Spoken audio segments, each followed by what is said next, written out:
Full military honors are accorded the statuesque monarch, who wears the United States Legion of Merit, degree of Chief Commander, much coveted decoration for his service to the Allied nations during World War II. He was awarded the honor when, as Crown Prince, he visited the United States in 1947.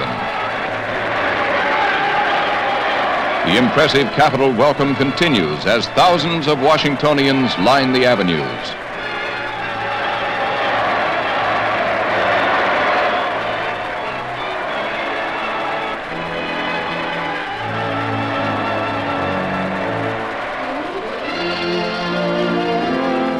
The President's guest house is the sovereign's home for the duration of his stay. Prince Mashur is carried to the house by Victor Pearce, representing the Department of State's Protocol Office. The President escorts his visitors into Blair House, a home that has sheltered many rulers and statesmen who have been the guests of the United States. No one more welcome than he whose flag today flies side by side with the flag of the United States.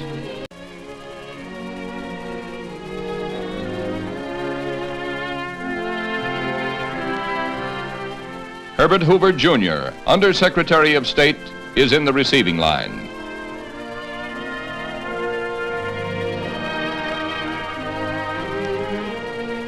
That afternoon, the Saudi Arabian Embassy is the scene of another function honoring the royal visitor. Among the guests are Vice President and Mrs. Nixon.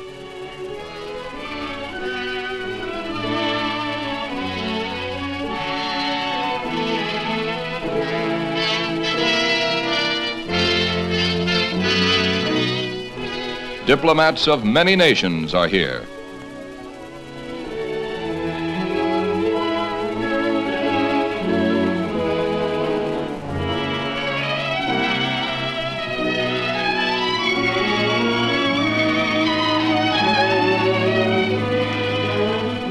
The King's Tour provides the Capitol lensman with scores of colorful pictures.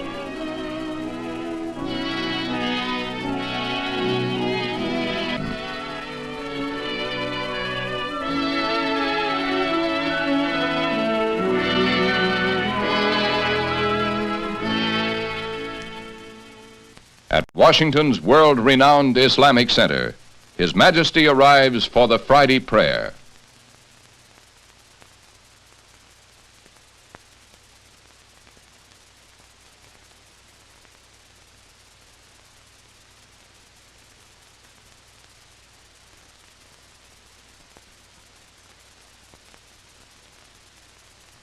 The mosque is a beautiful addition to the city's many imposing religious edifices.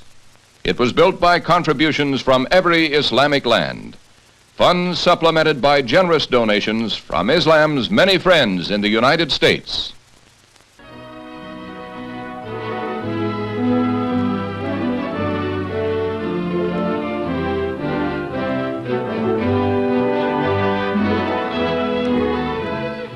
Here to address 2,400 delegates and other dignitaries, His Majesty gets an ovation as he enters the vast council hall.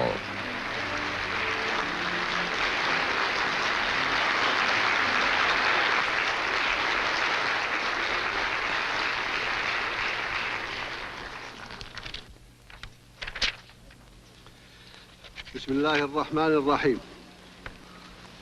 Samu al-Rais. Your Highness, the President, and members of the United Nations. I would like to express my gratitude to Your Highness for welcoming me here. These policies have been the cause of the adoption by some of methods that fail to produce any positive results. I thank you, Mr. President.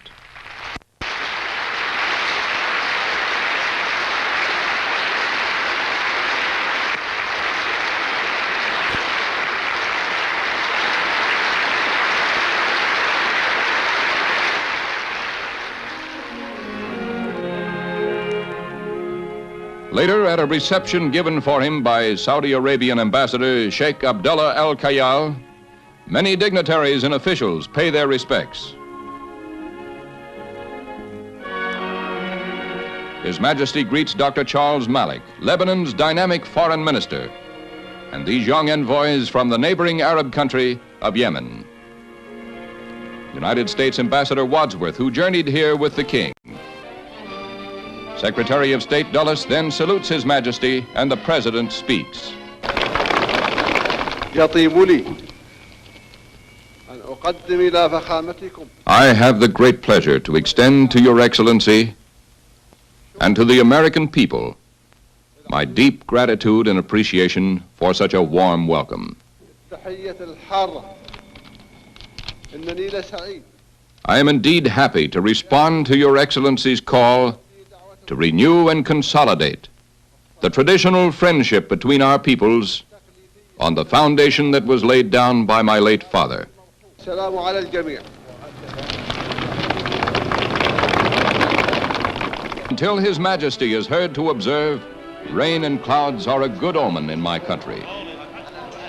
President Eisenhower's special emissary, Ambassador Henry Cabot Lodge, heads a group that welcomes His Majesty, and the King responds saying, من زيارتي إلى الولايات المتحدة كما أنني مسرور. I am pleased by my visit to the United States, as I am very pleased to meet my friend President Eisenhower, who will discuss all the problems for the benefit of the whole world to spread peace and security.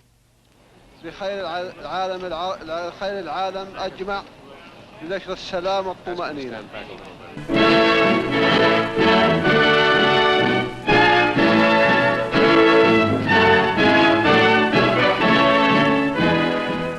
Problems of mutual concern and defense against aggression are important subjects on this occasion.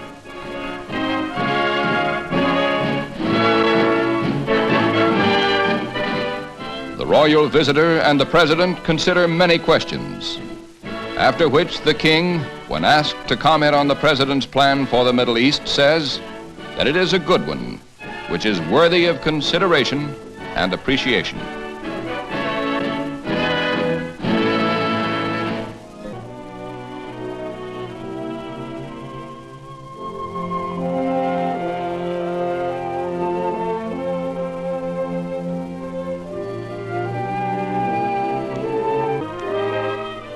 His Royal Highness, the Iraqi Crown Prince Abdullah in the United States on an informal visit, calls on King Saud.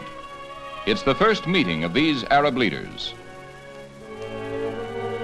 This historic occasion is marked by an atmosphere of cordiality. Meanwhile, at the White House, King Saud and President Eisenhower, with their advisors, issue a communique, one that reaffirms the friendship and cooperation between Saudi Arabia and the United States, and indicates their intentions for a just settlement of the problems of the Middle East area by peaceful and legitimate means within the United Nations Charter. Rain, that good omen, falls on the closing scenes, dramatic in the lights and shadows of the lucky weather.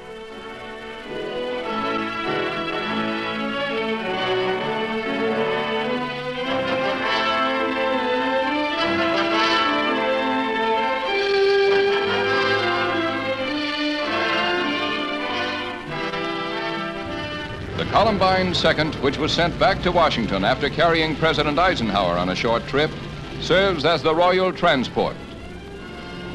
Farewell, Your Majesty. Depart in God's safekeeping.